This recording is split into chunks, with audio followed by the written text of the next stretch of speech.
NTD Newsroom, I'm Don Ma. President Trump scoring a major legal victory. A court in New York tossing out his $454 million penalty in the business fraud case.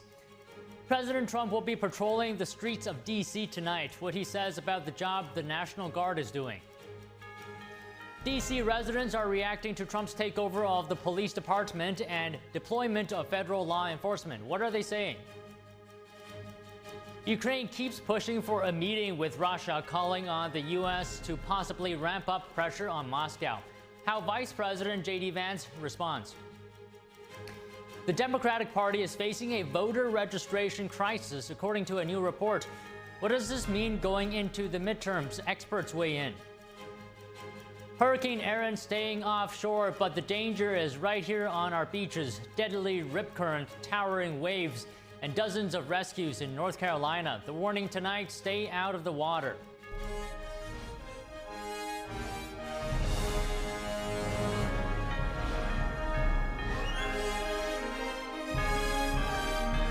This is NTD Newsroom, live from our global headquarters in New York City.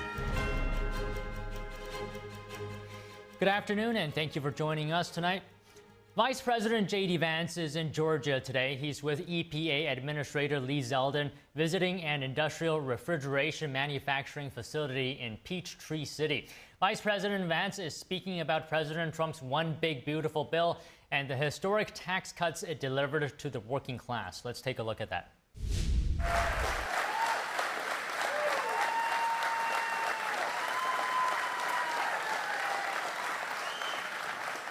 And I know what the president ran on, and what the president cares about is building things right here in the United States of America. It's another reason why I'm proud to be at Alta today.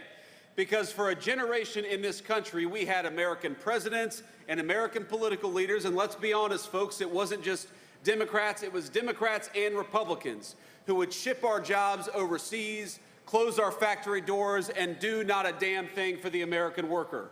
So how nice is it in Washington, D.C. to have a government that is going to protect your jobs, that's going to fight for this facility and say, very simply, if you're building it here, if you're making it here, if you're producing it here, we are going to give you, and already have given you, a big fat tax cut. That's a good thing.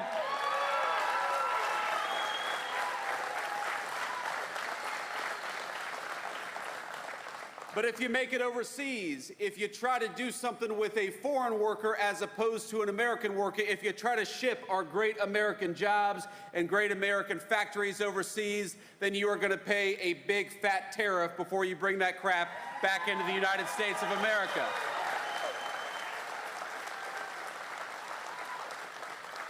And that's what President Trump's economic policies are all about, my friends. It's the carrot and the stick. We want to make it easier to build in America. We want to make it harder to build overseas.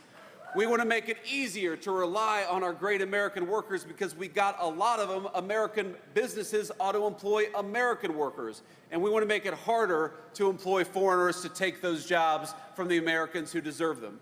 And most importantly, if you're working hard every single day right here in the United States, or if you're building a business right here in the United States, you ought to have a tax code that rewards you instead of punishes you, and that's what happened when we passed the Working Families Tax Cut just a couple of months ago, and of course, Brian Jack was a critical part of that, so you should be proud of your congressman.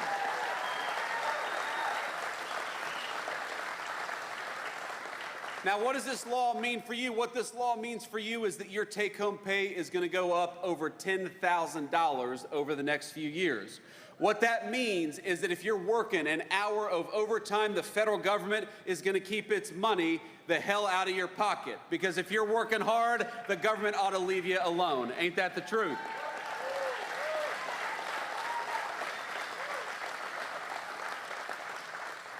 Do we have any single moms out there? Any single dads? Any people who work hard every single day? I had a single mom. And for a time, my mom worked at a restaurant. She waited tables, like a lot of folks out there.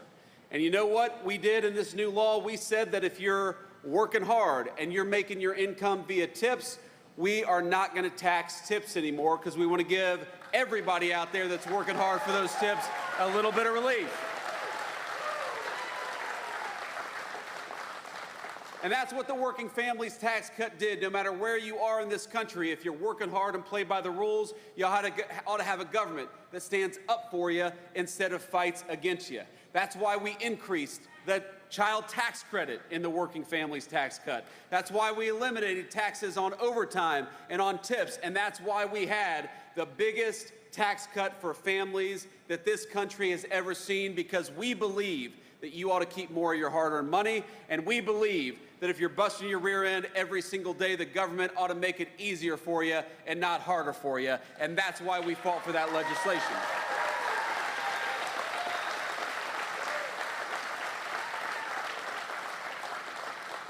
Now, I am just a vice president. I'm just a lowly politician, but I'm going to try my hand at prophecy today, ladies and gentlemen, because I see the future of the state of Georgia, and in about a year, you are not going to be able to turn on the television without Senator Jon Ossoff pretending that he supported the working families tax cut when in reality he voted against it. And I saw a TV clip of him today. You know why he said he voted against no taxes on overtimes? You know why he said he voted against no taxes on tips? You know why he said that he voted to raise your taxes by the biggest amount in a generation in this country? Because he's allegedly worried about people getting kicked off their health care. Well, you know what? The President of the United States made a promise, a sacred promise, that the only people who are going to lose access to health care are illegal aliens who shouldn't be in this country to begin with.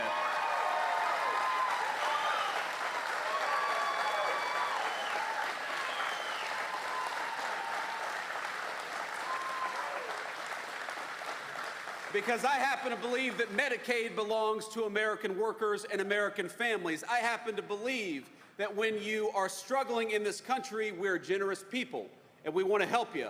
But we want to help the people who have the legal right to be in the United States of America. So it's not about kicking people off of health care. It's about kicking illegal aliens the hell out of this country so that we can preserve health care for the American families who need it.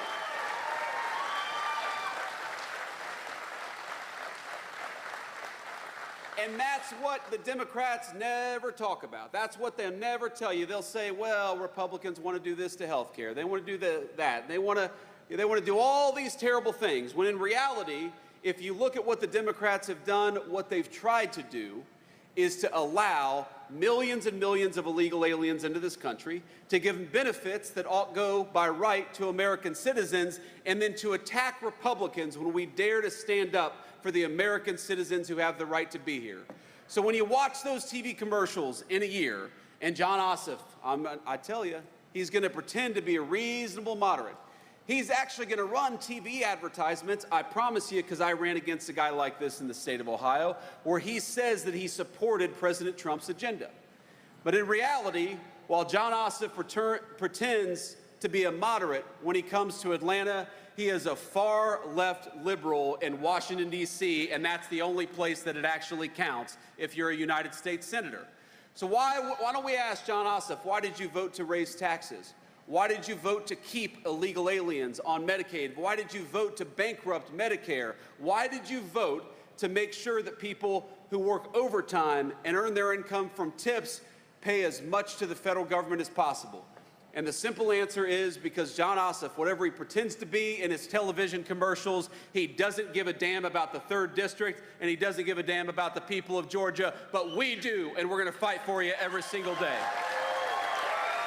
That was Vice President J.D. Vance speaking in Peachtree, Georgia, touting the government's efforts to increase take-home pay for Americans, highlighting no tax on tips, no tax on overtime, and saying that the government should stand with the hardworking American family rather than going up against them. All right, President Trump will be patrolling the streets of Washington, D.C. tonight. Here's what he said on the Todd Starnes show. I'm going to be going out tonight, I think, with the police, and with the military, of course. We're going to do a job. The National Guard is great. They've done a fantastic job. Trump's announcement comes as his public safety emergency declaration in D.C. enters week 2. The president has touted the achievement of the National Guard and the D.C. police in reducing violent crime. The White House announced today that officers have made 550 arrests in D.C. in just a week. Carjackings are down 83%, Robberies are down 46%, car thefts are down 21%, and overall violent crime is down 22%. And breaking news, a big win for President Trump. An appeals court is tossing out his $454 million civil penalty from last year in his business fraud case. The New York Appellate Court finds the fine to be excessive and at odds with the Eighth Amendment. This is the case brought by New York Attorney General Letitia James. A New York judge last year found that Trump and his company committed business fraud by inflating their value. The president has called the case politically motivated. Both sides can still challenge today's ruling to the state's highest court, the New York Court of Appeals. And Texas is moving closer to signing a new controversial new congressional map into law. Earlier, the Senate Districting Committee approved a revised bill, while other states are taking similar steps. Florida is the latest to jump into the mix. The governor is asking for the Federal Census Bureau to give the state one more seat based on population changes. NTD's Melina Weiskup has the report. Texas state senators are teed up for a vote later this evening to approve a new congressional map, one that was approved by the House just yesterday. It's the last step before the governor signs it into law. With this new Texas map, it endangers 5 sitting congressional Democrats, meaning that during the midterms, it will make it easier for Republicans to win those 5 seats. Here's how the state Democrats were responding after last night's vote. That our best shot is in the courts. This part of the fight is over, but it is merely the first chapter. Trump responded to the news last evening, posting, "On our way to 5 more congressional seats and saving your rights, your freedoms, and your country itself. Texas never lets us down. Florida, Indiana, and others are looking to do the same." The president is also calling for the states to stop mail-in voting, describing it as a total fraud that has no bounds. The redrawn districts are controversial and have sparked a national debate. Democratic governors of New York and California, Kathy Hochul and Gavin Newsom, offered a brief warning to Texas after they passed the map last evening, writing comments like "It's on" and "Game on, Texas." California is working in parallel to Texas. They're expected to vote on their new map that favors Democrats later today, and the governor is expected to sign it shortly afterward. California Democrats say that Texas forced their hand, while Republicans have filed a lawsuit. None of us want to be in this situation, but our hand is being forced, and we will not unilaterally disarm.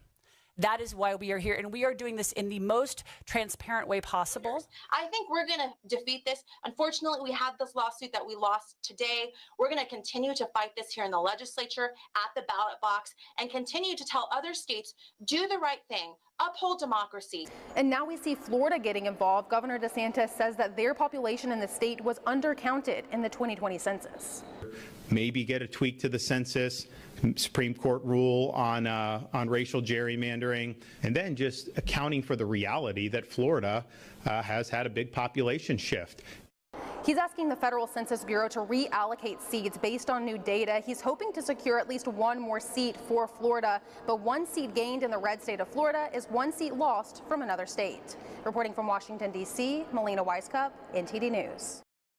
Joining us now to discuss Texas House passing the GOP redistricting map is Nathan Worcester, national political reporter with Epoch Times. Good to see you, Nathan, and good afternoon. So first of all, can you give us the latest on this and which parts of Texas are most affected by these new maps? Well, the latest is that a state Senate panel just advanced the measure, which sets up a vote later tonight. Should be at 9 p.m. Eastern or so, when the Texas State Senate is able to fully, in all likelihood, pass this new set of maps, and then it would go to Governor Greg Abbott for signature. So how are Democrats responding? What happens next? Are Democrats bringing legal challenges? Well, the big story was, of course, a number of Democrats going AWOL in past weeks to avoid having to vote on this. They did return, and they did so under police escort.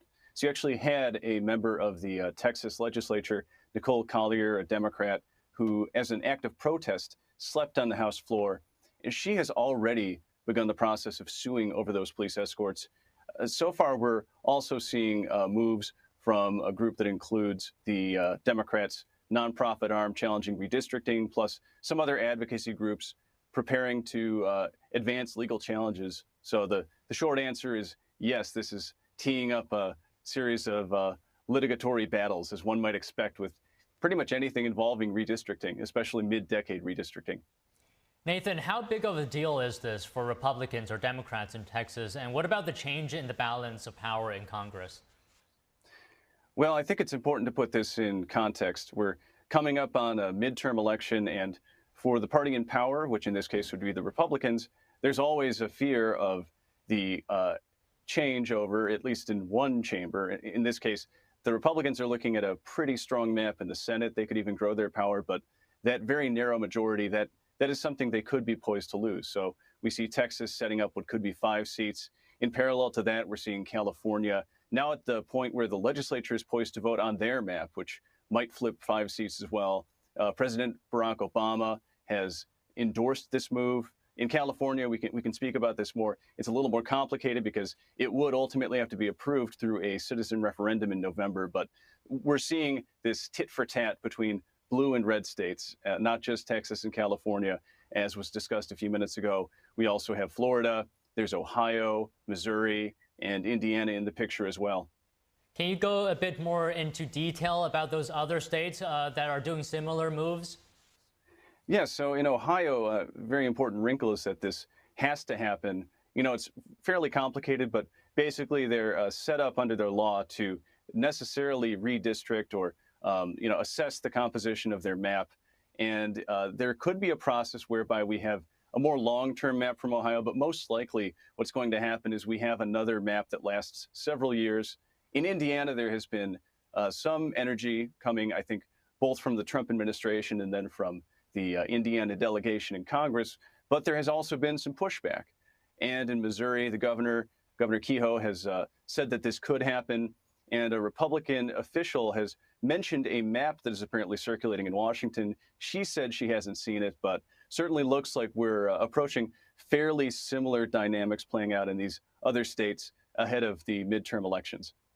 And Nathan, I also wanted to talk to you about D.C. and Trump's efforts there. And earlier we reported that he's going to patrol the streets tonight with the National Guard. So let's talk about that. How are locals reacting to President Trump's takeover of the city's police? Yes, Trump patrolling with the National Guard. That's symbolism similar to that which we saw at Union Station when Vice President J.D. Vance, White House advisor Stephen Miller, and Defense Secretary Pete Hegseth, they went down there. And of course, as one might expect in a place like D.C., they were greeted by protesters. That is important to keep in mind. At least some polling suggests that many D.C. residents, it's a very blue city, many are generally concerned about the Trump administration's takeover. And so when I and my colleague Stacey Robinson, we actually went out on the streets and spoke to business owners and employees, we heard a mixed reaction. We certainly heard people who were concerned about how this could play out, but others acknowledged the scope of crime in the city. And in fact, there were some folks who somewhat grudgingly said, well, it does seem as though, for example, in Navy Yard, things are safer than they were just a few weeks ago. Can you go a bit deeper into that as well? I want to know how crime has evolved over the years, perhaps in the eyes of long-term residents in D.C. Yes, this is a very important topic because I think there's a lot of selective information circulated. The big story in D.C., as in so many other cities, we saw extremely high rates of crime, violent crimes like homicides, rape, assault in the 1980s and 1990s. And there was a downward trend that happened about 25 years ago. You saw very low levels of murder, for example, in the late 2000s. And then in the 2010s, and then especially after the pandemic, we saw another increase. Generally speaking, when you look at the individual crimes, it doesn't approach the absolute peaks that we saw many decades ago, but it was still an increase. There appears to be a decrease, but of course, those numbers in D.C. are now disputed, at least in part.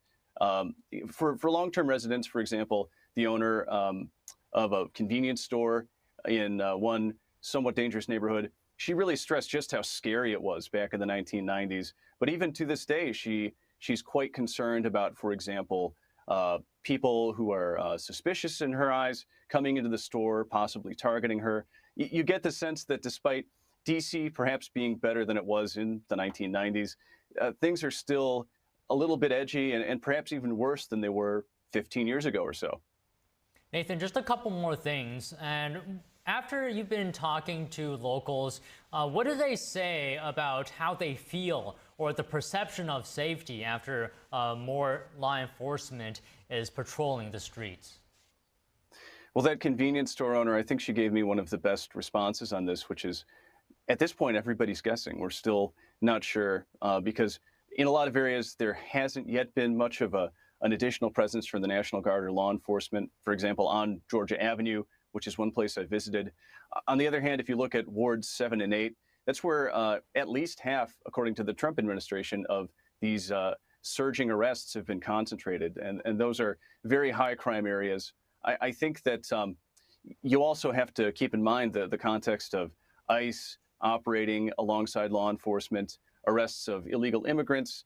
And so that is also generating a somewhat divided response. You saw a protest in Columbia Heights near the metro station, residents and I would probably speculate activists coming in and voicing opposition there.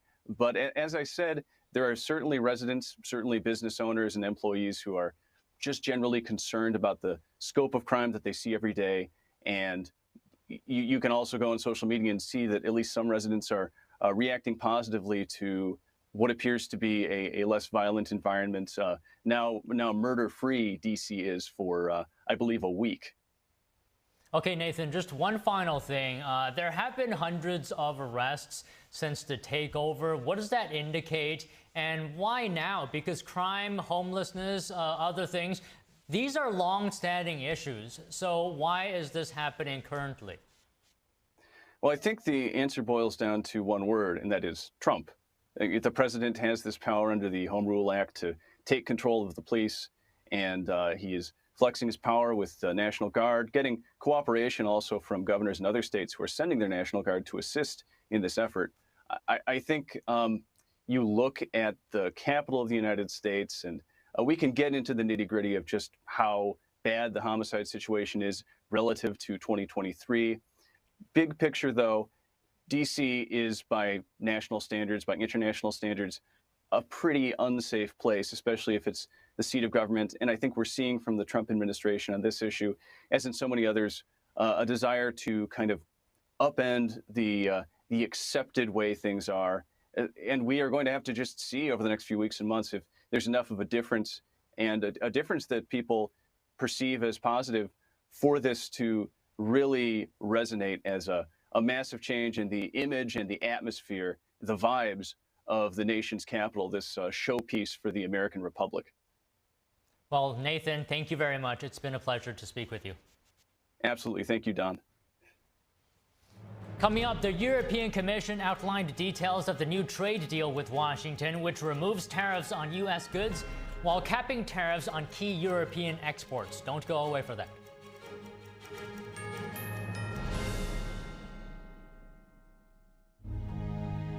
So at the age of 5, I was sexually molested. I had my first child at the age of 15 and became homeless at the age of 16. The scariest part about not having a place to live was having a child and not having a place to live, and not knowing where our meal was going to come from and where we're going to sleep. To be homeless as a teen, I didn't ask for that. No young person should ever have to worry about having a safe place to sleep at night, or a warm meal to eat, or whether anyone cares about them. 1 in 10 young adults will experience a form of homelessness this year, and that's unacceptable. But the good news is there is an organization making a big difference, Covenant House. Call or go online now. For a gift of only $19 a month, just 63 cents a day, you can provide hot meals, safe shelter, medical care, and love to more than 2,000 young people who sleep at a Covenant House every night. For over 50 years, Covenant House has been helping youth in crisis. It was pretty tough, but Covenant House really helped me and really helped mold me into the woman I am today. Call or go online right now to safeplacetosleep.org with your gift of just $19 a month. With your monthly donation, you'll receive this soft, comforting blanket as a reminder of the warmth and safety your gift will provide a young person tonight. I have no words to express how Covenant House changed my life They gave me the love that I needed. They just really genuinely just wanted to help me succeed, and I'm succeeding. Your $19 monthly gift is urgently needed to reach other young people who are facing unimaginable situations. Call or go online to safeplacetosleep.org. Your support makes the work of Covenant House possible. Thank you for caring. £6 prescription glasses from Select Specs are always great value. There are no offer codes or first-time customers only. Anyone can buy them, anytime. And you can upgrade to Select Specs Express for next-day delivery. And with deferred payments, you can spread the cost. See now, pay later with Select Specs £6 specs. Next day delivery and deferred payment options available at selectspecs.com/£6. Save big at Mathis Home with Labor Day deals in every department. Check out their new arrivals and save big on the latest living rooms. This reclining sofa is a great example of their unbeatable prices. It's just $449. Where else can you find a sofa with 2 built-in recliners for just $449? With their incredible selection, you're sure to find the sofa just right for you. Plus, they're all in stock so you can take it home today or get it delivered absolutely free. Hurry in, these deals won't last long. Now through Labor Day, only at Mathis Home.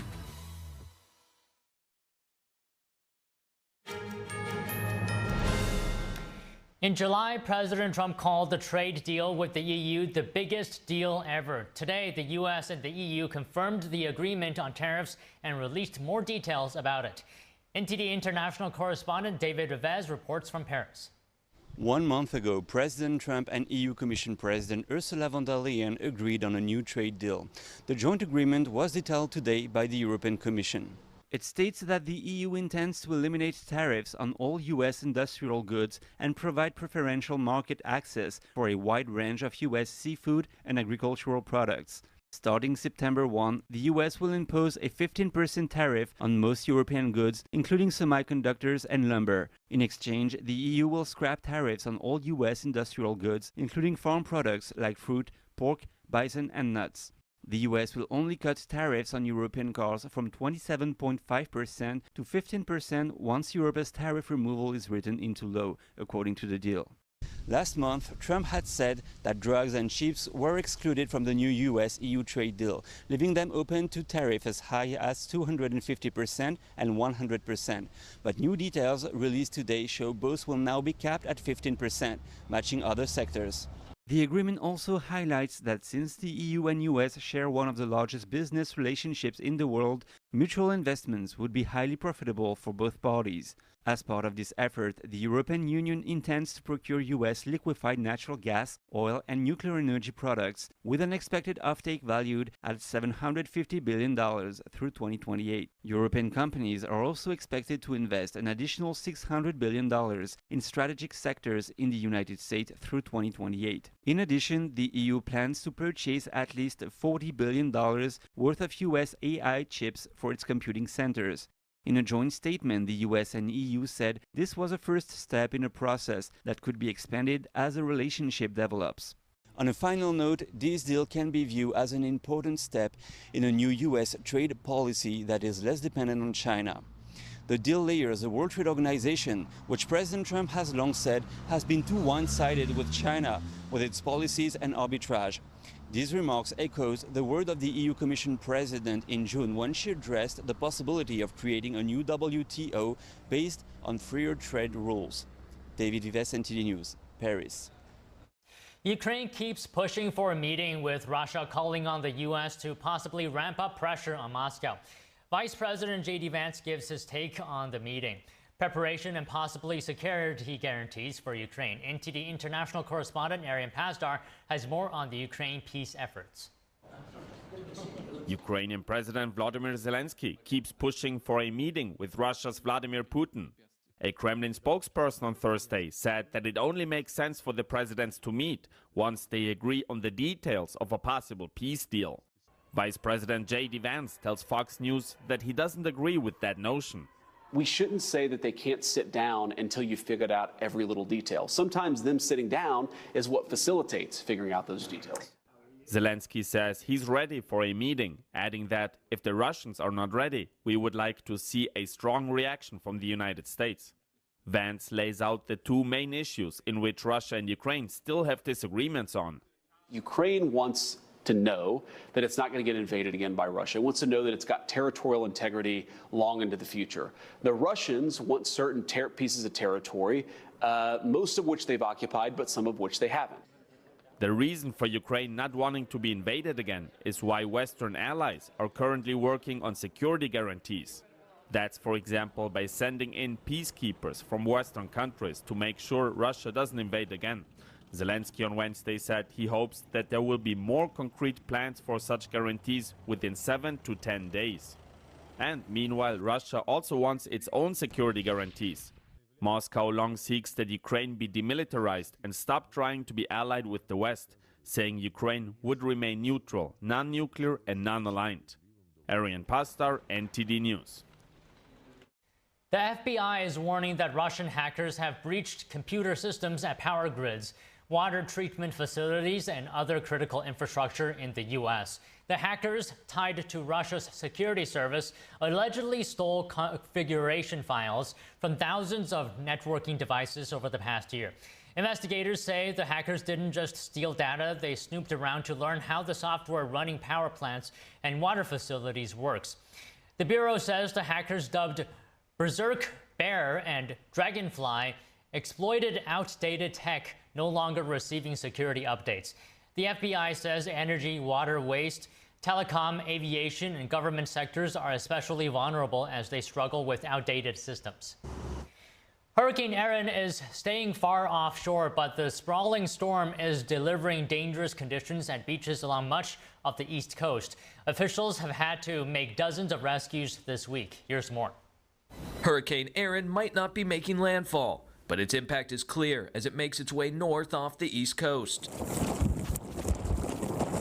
Much of the East Coast is under the threat of deadly rip currents and dangerous surf conditions. Officials warning people to stay out of the water. We've tried our best. We try to get the messaging out. We've been very proactive, and it has helped. Like I said, the numbers, I think, show that.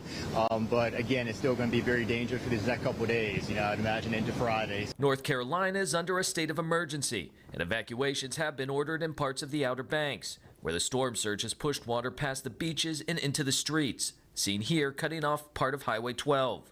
The potential for towering waves and life-threatening rip currents could last for days in some areas. In Wrightsville Beach, the no-swim advisory runs through Friday. After that, when you come out to the beach, always make note of the flag color. If we are flying red flags, stay out of the ocean.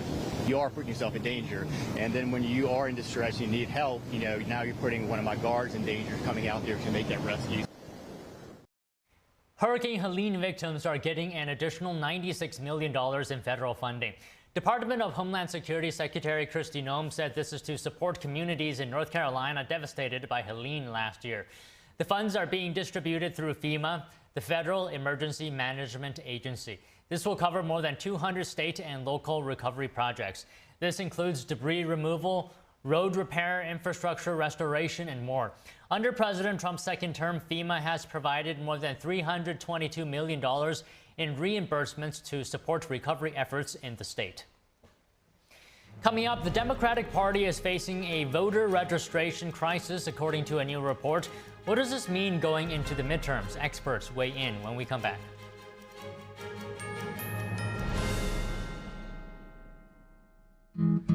Where did the time go? Somehow I lost all those years. Where did the time go? I don't know how I got here. How did I get here?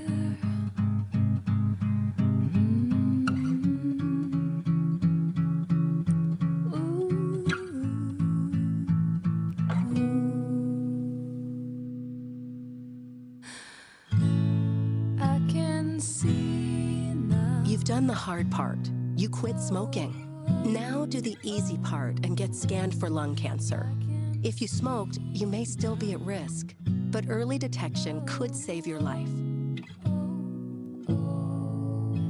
Talk to your doctor and learn more at savedbythescan.org. We said we'd never give in to a meltdown. Okay. never babysit with a screen. We said we'd never let the toys take over. Mariella! Never leave the house looking, well, and never let them out of our sight.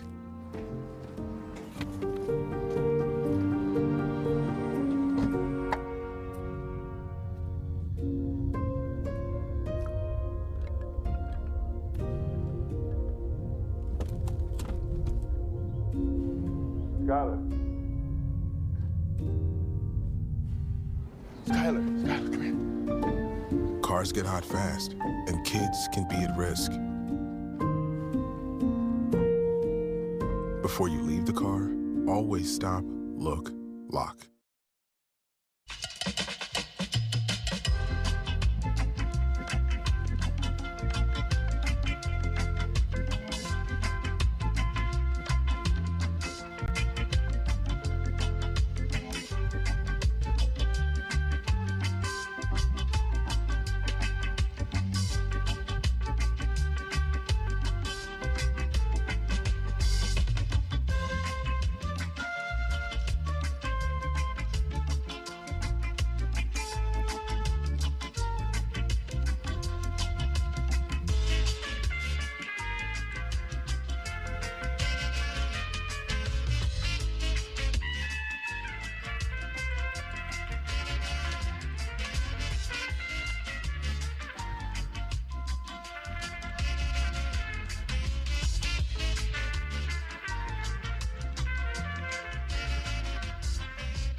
A new report says the Democratic Party is having a voter registration problem. Joining us now to discuss this is Hadley Manning, Executive Vice President of Fellow at the Steamboat Institute, and we have George Carrillo, former Democratic candidate for governor of Oregon and former director of social determinants of health for Oregon.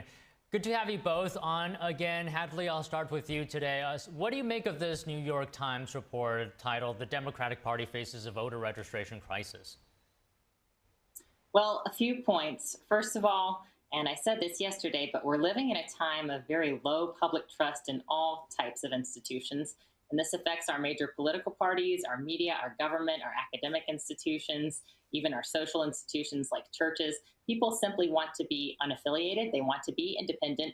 They like to follow individuals, influencers online, but to identify with a party is simply less popular than it used to be. However, I think there's something particular affecting the Democratic Party today, and that is that it's become a small tent party.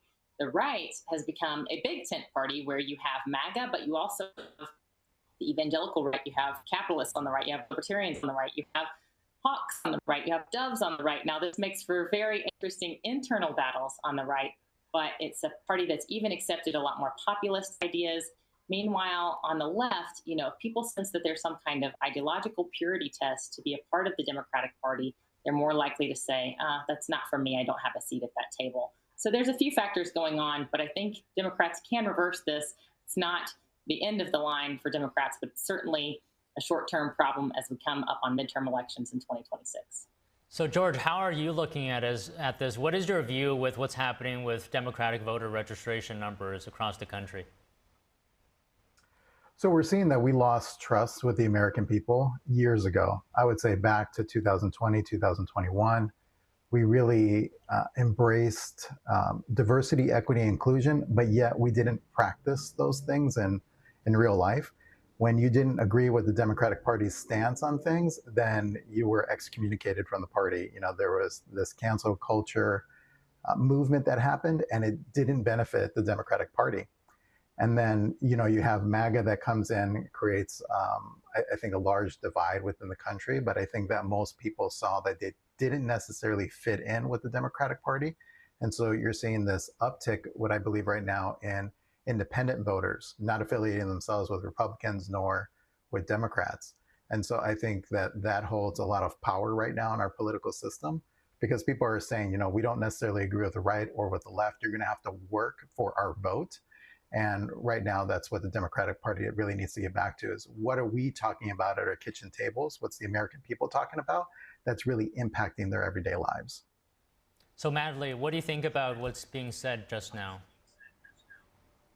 Sure, it makes me think of what it was like to be on the right politically during the Obama years. You know, in 2008 and 2012, after those elections when President Obama won and won big, specifically with certain demographics like young voters, voters of color, and single women voters, the autopsy on the common theme was, oh, demographics are destiny and we are doomed, you know, that we're going to see a lot of older Americans who identify with more conservative, right-leaning politics on the Republican side kind of dying off or exiting the scene, and meanwhile the future belongs to Democrats. But that common wisdom at the time has turned out to be wrong. You know, things can change, and of course right now what we're witnessing is a big political realignment. And so MAGA is not your traditional conservatism.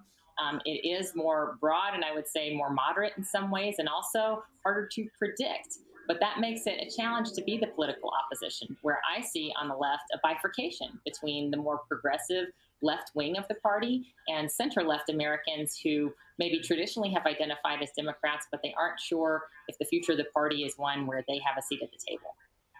Georgia, I want to continue on a point that Hadley mentioned briefly, and that is demographics. According to the report, Democrats are losing ground among men, young voters, Latinos. I'm curious as to what you think about that. So I think you're absolutely right. When it comes to younger males, especially Black and Latino, I believe the Democratic Party just took it for granted that we were just going to always vote with the left, and that has shifted.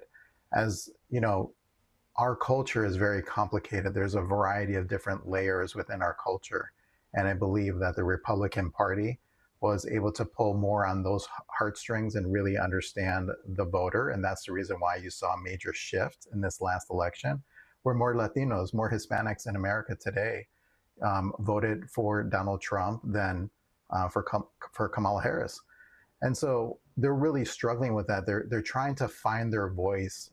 Right now, what's a little bit frustrating is that for a minority group, as large as we are, we're the biggest minority group in the United States. We account for over 30 million people.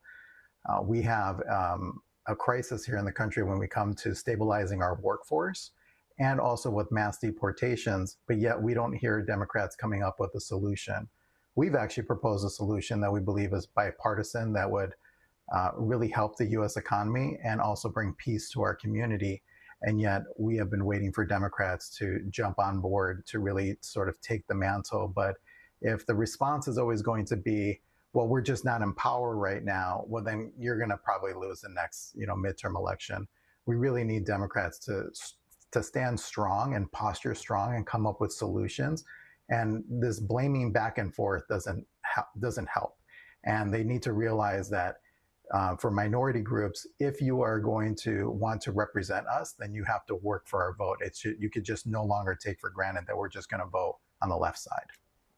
So Hadley, going off of that, how much of this issue do you think is about the Democratic Party's core brand? Oh, a lot of it is. For many years, I thought that this was the problem on the Republican side. I thought we have great ideas, but the branding isn't getting across to people. We have a toxic brand. People don't want to be associated with us. And so obviously that's a big piece of this. And unfortunately for Democrats, there has been a vibe shift, culturally speaking, where it's become more acceptable, particularly for younger people and particularly for young men, to identify as Republican, to identify as a part of MAGA, or to identify as simply being on the political right. It used to be just 15, 20 short years ago that if you were a young person and you identified as conservative or Republican, that was an extremely uncool thing to do. I should know. I had that experience. But now we're seeing a big shift, especially among young people, especially among young men. It's simply become cooler to identify in certain subcultures as a Republican.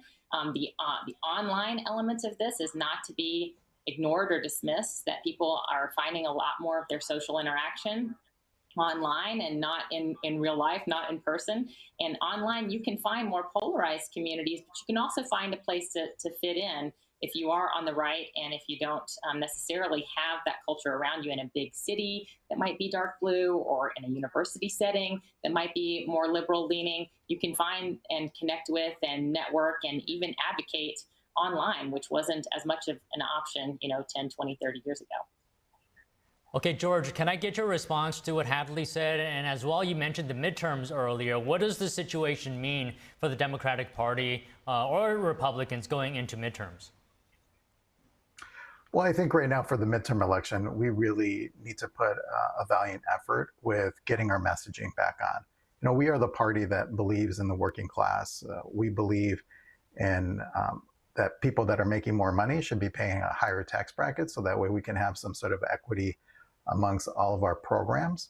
And I think that this is where Republicans are going to bury themselves when it comes to the taxation plan, the big, beautiful bill, the millions of people that are going to lose Medicaid, the families that are going to be struggling because of reduced SNAP benefits.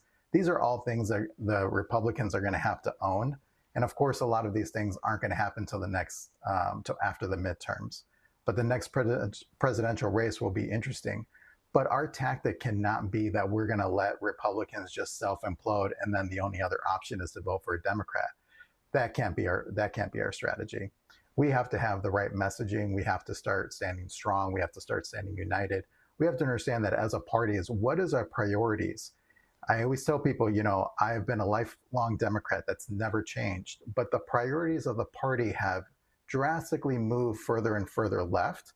My principles haven't changed, but it just seems that you're either all in and you're accepted as a Democrat, or you're not, and then all of a sudden you're on the outs. And that behavior needs to change, and the Democratic Party needs to understand that within our own party, we have a diversity of thought, we have a diversity in belief, and we have a diversity in understanding of how to implement the proper strategies. And we need to start embracing that. And we need to start sending that message out. Now is the time. If we can't do it now, then we're not going to regain Congress. We're not going to regain the House or the Senate. And we're going to allow Republicans to keep control of this government, which nobody wants at this time. Okay, Hadley, two things. One is that George mentioned, and you also alluded to this point earlier, that for the Democratic Party, you're either all in or you're out. I'm paraphrasing a little bit here. Can you react to that a little bit more? And as well, how much of an indicator is voter registration data for election outcomes? Sure. So I'll take your first question first. But when it comes to the sort of ideological litmus test or purity test that I mentioned earlier, I agree that's something that Democrats totally have to eschew. And if I were giving advice, I would actually say go back to the Obama playbook. And the Obama playbook, in my opinion, is one where, regardless of what your position on specific policies might be, your outward-facing messaging, your talking points, your branding is very welcoming, is very centrist, is very moderate in terms of, getting as many people involved as possible and advocating for hope and change. That was a key phrase from the Obama campaign. So instead of that model, unfortunately, today, Democrats, it seems, have gotten into a different type of focus, which is to say, either you're with us or you're against us. And that's not a winning strategy. And to speak to voter registration rolls and how they affect election outcomes, first of all, some states require people to sign up with a party and some states don't. And so voter registration data can be a little bit confusing because of that specific point. For example, nationwide, there are more registered Democrats than there are registered Republicans. But then you have states like Texas that don't require people to sign up with either party. And so the voter registration data we have to take with a grain of salt. It doesn't tell us everything about where the parties stand nationally. It tells us some things. And I think a big decrease on the Democratic side should be signaling alarm bells for Democrats. But ultimately, in every election, we're all going to be very concerned with how independent and unaffiliated voters, so-called swing voters, vote. And they typically hold the keys to the car. They typically hold the future, the destiny of however these elections are going to shake out. But Democrats are going to be very competitive in the midterms, especially because the out party typically is during a time where the White House is controlled by their opposition. Okay, George, final thoughts here.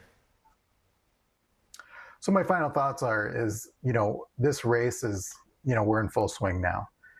We have a limited amount of time to be able to determine who our top candidates are going to be in the primary and then heading into the general election of next year. It really is time to really look at this data and say, okay, what does the party believe in, which is the majority of Americans? Where do we need to really start focusing, and how do we look at this messaging that's being brought forward by the Republican Party And how do we counter that? How do we not just sit idly saying we're just going to let Republicans implode or that we're just not in power right now?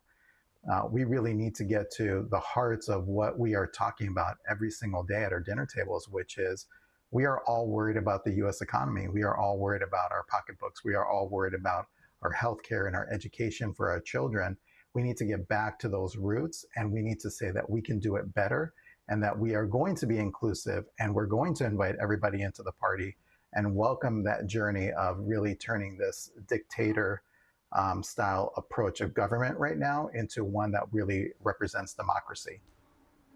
Okay, well, very thoughtful, engaging conversation. Thank you both for the discussion today. Thanks so much for having us. Coming up, Microsoft says it has scaled back some Chinese companies' access to its early warning systems for cybersecurity vulnerabilities. Stay tuned for that and more when we come back.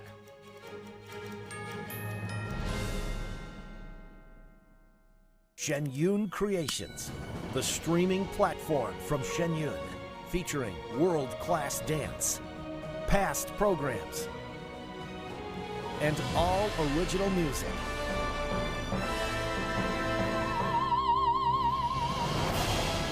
Masterclasses, behind the scenes, comedy, and more. Explore shenyuncreations.com. I go by Jackie. I'm 44 years old. I had 3 kids at the time and single mother. I was working 60 hours a week, still couldn't pay the bills, skip meals so that they could eat. It's been hard because one thing falls into place, 10 things fall out of place. You know, I just can't do this alone and make it work. 1 in 5 kids face hunger in America, and food costs are rising. But everyone needs nourishing food to thrive, and they can when we work together so our neighbors can feed their families. Call or go online right now to join Feeding America with your gift of just $19 a month, only 63 cents a day. Together, thanks to a nationwide network of food banks, dedicated volunteers, and the monthly support of people like you, we can fill plates with nutritious food for kids facing hunger this summer. One day my mother came over to my house and said, "There's a meeting at the pantry." I said, "Okay," and I went. There were some ladies in there. They were from the food bank. They asked several questions. Some of those were about me and my story, but it helped me to open up a little bit. We're getting closer to the day when no one in America faces hunger, but we can't do it without you. Call or go online now. Visit helpfeedingamerica.org and give $19 a month, just 63 cents a day. 98% of donations go directly to help millions of children facing hunger from coast to coast and in your own community. And when you give by credit card, we'll send you this exclusive canvas grocery bag to show you are a part of a movement of supporters working together to help end hunger. I have people that I can trust. I have hope. Please call now or make your monthly donation at helpfeedingamerica.org. Working together, we can end hunger in America. For decades, I've taught you everything I know. How to safely build a fire, and how to control the flames. But I can only teach wildfire prevention. Only you can prevent wildfires.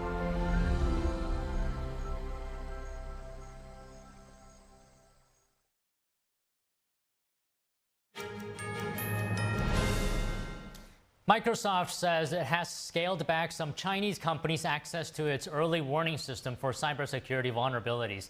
It comes after last month's sweeping hacking attempts against Microsoft SharePoint servers. Microsoft and others have blamed Beijing for at least some of the hacking attempts. That raised suspicions among several cybersecurity experts that there was a leak in the Microsoft Active Protections program. Microsoft uses the program to help security vendors worldwide learn about cyber threats before the general public so they can better defend against hackers. Beijing has denied involvement in any SharePoint hacking. China's economy is struggling across the board, and young people are bearing the brunt. They're facing one of the toughest job markets in nearly a year. On Tuesday, China's National Statistics Bureau reported that the youth unemployment rate in July climbed to nearly 18%. That's the highest level since last August, meaning that currently 1 in 5 adults in China are looking for work or are actually unemployed. But a U.S. business professor is questioning the accuracy of these numbers. Here's more. First of all, you can never trust the Chinese Communist government's number, the statistics. They have been known for systematically massaging or even fabricating their stats. The youth unemployment data targets people aged 16 to 24 who are actively seeking a job. This summer, over 12 million fresh graduates are entering China's already shaken labor market. But the reality may be even tougher.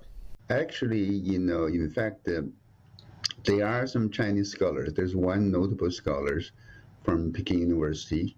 She actually, I think it's sometime last year, did her own calculation and came up with a youth unemployment number of 47%.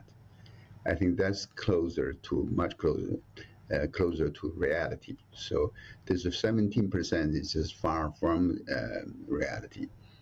Zhang Dandan is a Chinese labor economist and assistant professor at Peking University. Her estimates are far higher than official numbers. Last March, she put China's youth jobless rate at about 47%, while official data reported around 20%.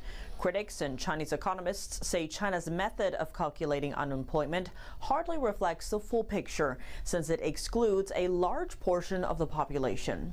Rural populations are largely excluded from the data, and the youth unemployment numbers only cover urban areas.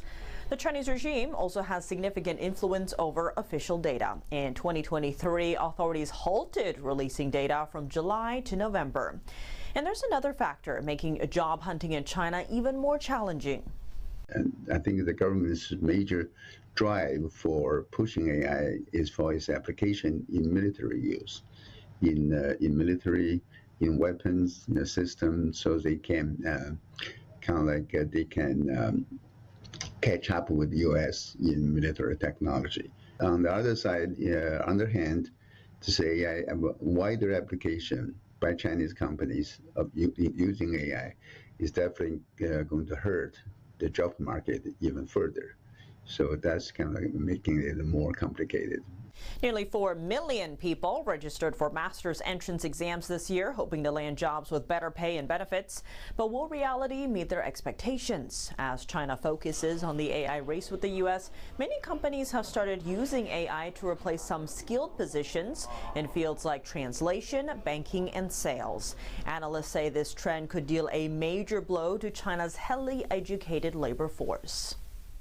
Coming up, President Trump responds on Truth Social to a new legal victory, a court in New York tossing out his $454 million penalty in a business fraud case. That and more after the break.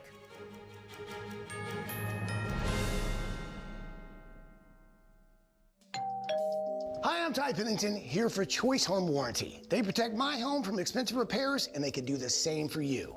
No matter if it's your refrigerator, plumbing, or more than 20 other home systems and appliances, Choice Home Warranty has saved millions of homeowners a whole lot of money. For a low monthly fee, you get their nationwide network of trusted local technicians with plans that cover repairs and replacements done quickly and the right way. No more headaches searching for technicians. No more budget-breaking chaos. Just a peace of mind of having Choice Home Warranty at your service. Call Choice Home Warranty now and save big with their special offer of your first month free and free limited roof coverage. Call now. Call Choice Home Warranty for your free personalized quote and to get your first month free. Call in the next 5 minutes, and as our special offer, you'll receive free limited roof coverage. Call now to lock in your rate and save big. Call 800-522-0122, 800-522-0122. What if you could whiten your teeth by simply brushing your teeth? Now you can with Smile Actives, the teeth whitening breakthrough that safely gets your teeth white and keeps them white every day just by brushing your teeth.